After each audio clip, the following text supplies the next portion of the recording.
김혜경 씨 관련된 논란이 일파만파 커지고 있습니다. 특히 심부름을 지시했다라는 5급 배모 씨가 그 약, 대리 처방한 약은 김혜경 씨가 아니라 내가 먹었다라고 반박한 바 있는데 저희도 취재 결과 임신을 포기하고 폐경약을 먹었다던 배모 씨가 최근까지 난임 치료를 받았던 것으로 알려져 이 해명이 거짓이 아니냐라는 논란이 일고 있습니다. 첫 번째 이야기의 주제 공개합니다.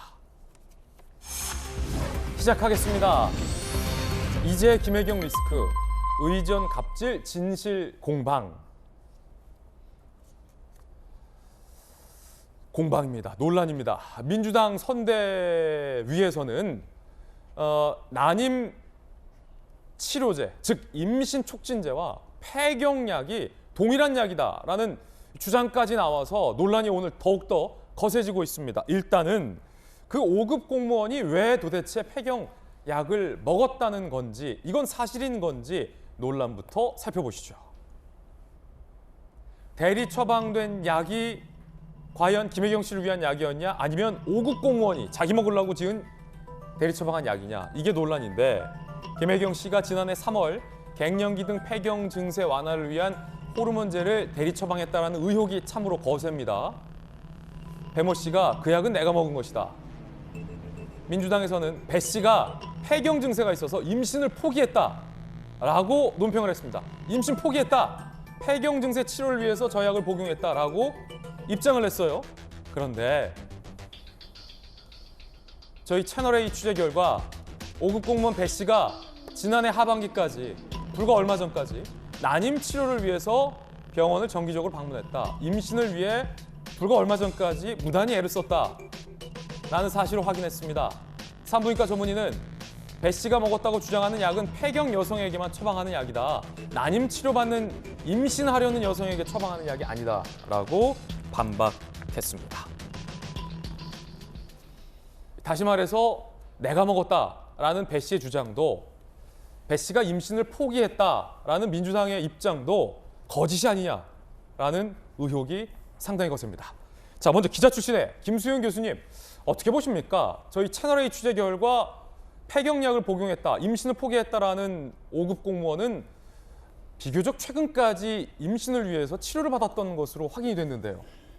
일단 그 폐경약 자체가 그 김혜경 씨의 집안 문고리에 이제 걸려 있었잖아요. 예. 그러니까 굳이 본인이 먹을 약을 왜 그 문고리에 걸어놨을까부터 좀 의심스러웠죠. 좀 앞뒤가 안 맞으니까. 그래서 이제 그 지금 5급 공무원 배 씨의 주장은 자기가 이제 그 약을 먹으려고 처방을 받았는데 알고 봤더니 굉장히 최근까지도 이제 난임 치료를 받고 있었다는 게 또 드러나니까, 아니 난임 치료를 받는 사람이 왜 폐경 치료제를 먹지라는 의문이 당연히 생길 수밖에 없죠. 이제 잘 몰라서 그러는데 앞서서 산부인과 전문의는 저희들이 취재한 임신을 하려는 사람에게 폐경약을 처방하지 않는다라고 했는데 아무래도 이제 여성의 입장으로서 임신을 준비하는 여성, 난임 여성이 폐경 치료제를 먹는다라는 이 말이 민주당의 해명과 좀 배치되는 것 아니냐라는 많은 조간신문들의 지적이 있습니다만 어떻게 보십니까? 그래서 지금 민주당에서 임신 촉진제이자 동시에 폐경기 치료제이다. 그러니까 이 약은 두 경우에 모두 쓸 수 있다라고 지금 주장을 하고 있거든요. 근데 지금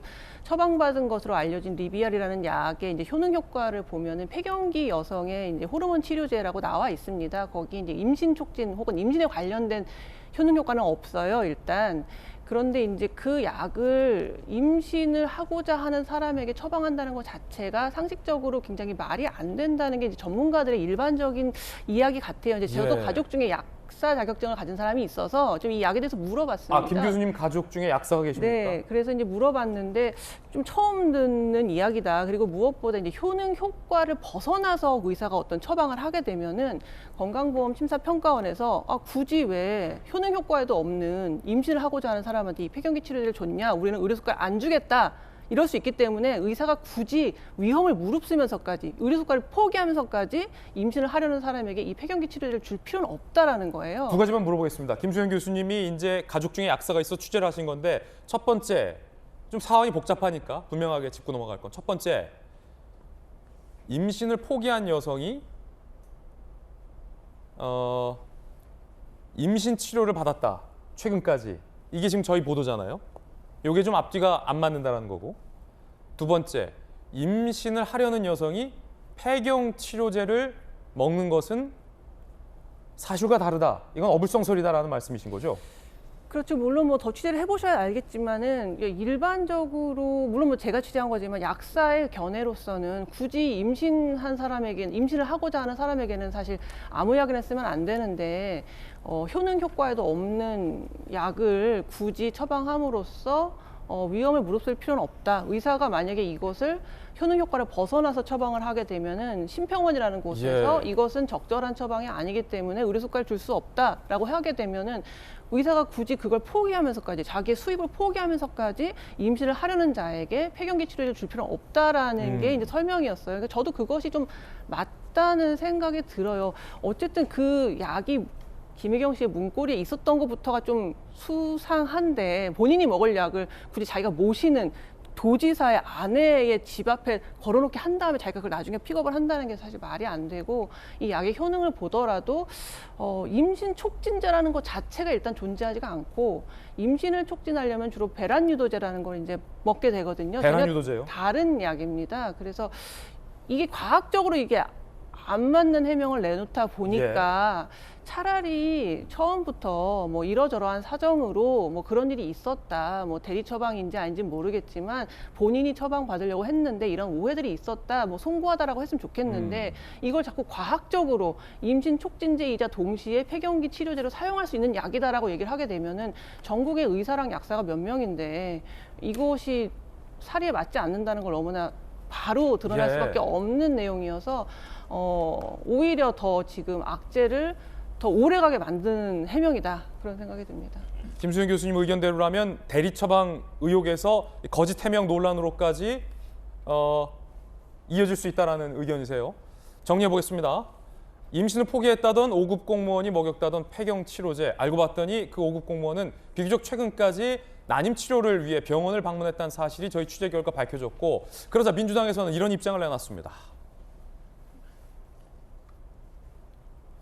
김병욱 민주당 선대위 직능본부장입니다. 소고기 공간 집무실 업무용이었고 샌드위치 30인분도 코로나 이후 재택회의 경우 식비법과 사용 합법적이다. 폐경약과 임신 촉진약은 동일하다. 이게 지금 가장 논란이 될 것으로 보이는데요. 임신을 포기하고 폐경 치료를 했다라던 5급 공무원이 난임 치료를 한 사실이 보도되자 폐경약과 임신 촉진약이 동일하다. 지금 이런 주장을 했어요. 자, 이에 대해서 조금 전 김수경 교수는 약사들의 취재를 통해서 임신 촉진과 폐경약은 동일할 수 없다. 저건 사실이 아니다. 라는 의견 주셨고 자, 만약에 이게 사실이 아닌데 폐경약과 임신 촉진약이 동일하다라는 선대위 차원의 논평이 나간다면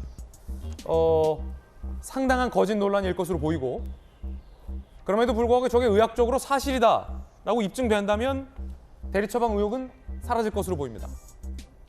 A씨와 국민의힘 간 어떤 관계인지 의구심이 든다. 김대중 아방궁 노무현 명품 시계 논두렁 기사를 연상케 한다라는 선대위 직능본부장의 의견이 나왔습니다. 손주행 변호사님, 대리 처방 논란에서부터 시작됐는데 가장 지금 논란이 되는 건 오늘 폐경 치료제와 임신 촉진제가 동일한 약이다라는 선대위 직능본부장의 저 답변인 것 같아요. 일단 본부장이 의학적인 근거나 전문가 의견을 전혀 듣지 않고 저렇게 이야기하기는 어렵다는 점에서 조금 더 전문가들의 의견을 다양하게 수집해서 언론 보도를 통해서 누가 맞는 말인지 좀 확인할 필요가 있다라고 생각이 듭니다. 다만 이제 이 약이 어떤 의학적인 어떤 전문적인 처방이 가능한지 여부는 저희가 논할 자리는 아닌 것 같고요. 다만 여러 가지 정황이 김혜경 씨 약을 배모 씨가 좀 심부름해줬다라는 정황이 조금 뚜렷해 보이는 상황이기 때문에 만약에 이런 여러 가지 가진 의혹에도 불구하고 정말 억울하게 내가 먹을 약 내가 가져왔던 거라면 의혹을 해소할 수 있는 간명한 방법이 있죠. 왜냐하면 약을 탈 때는 그 약제비를 결제를 해야 되잖아요. 누군가의 카드로 했을 겁니다. 본인 약이면 본인 카드로 했겠죠. 의료용이기 때문에 이거는 법인카드 결제가 안 되는 거여서 그 영수증을 제출을 하던가 네. 아니면 본인의 의무 기록이나 이런 데 있으면 내가 이런 산부인과 질환으로 40대도 폐경이 일찍 오는 경우는 있긴 하거든요. 예. 그럼 내가 했다라고 의무 기록을 일부라도 개인정보를 지우고 내던가 이렇게 간명하게 해소할 수 있는 방법이 있음에도 불구하고 지금 대다수 전문가 의견과 다른 의견까지 이렇게 주장할 만한 사안인가. 예. 이 대선이라는 굉장히 중요한 시즌에 이 폐경이라는 단어 자체는 사실은 우리 국민에게 별로 도움되는 단어는 아니거든요. 그렇죠. 그리고 또는 폐경을 겪고 있는 중년 여성들이 좀 마음 아파할 수도 있습니다. 네. 빨리 정리하는 방법을 했으면 좋겠고 위기가 닥쳤을 때 진솔한 게 더 답일 수가 있습니다. 이 대리 처방은 의료법상 가족 관계이거나 예를 들면 조금 거동이 어려운 환자 같은 경우는 대리 처방해 줄 수 있거든요. 합법적으로. 예. 물론 비서가 가족은 아니기 때문에 갑질 논란이 있을 수 있지만 뭐 수십 년간 있었었고 뭐 한 번 정도 이렇게 부탁을 해서 심부름을 시켰다고 했을 때 이게 위법 소지가 있으니까 정말 문제다라는 국민보다 사과하고 진솔하고 반성하는 모습을 또 용서받을 수도 있거든요. 예. 그러니까 무리하게 의혹을 해소하는 것보다는 진솔한 태도가 더 필요할 수 있다라고 생각합니다. 예, 손정혜 변호사님의 의견 들어봤습니다.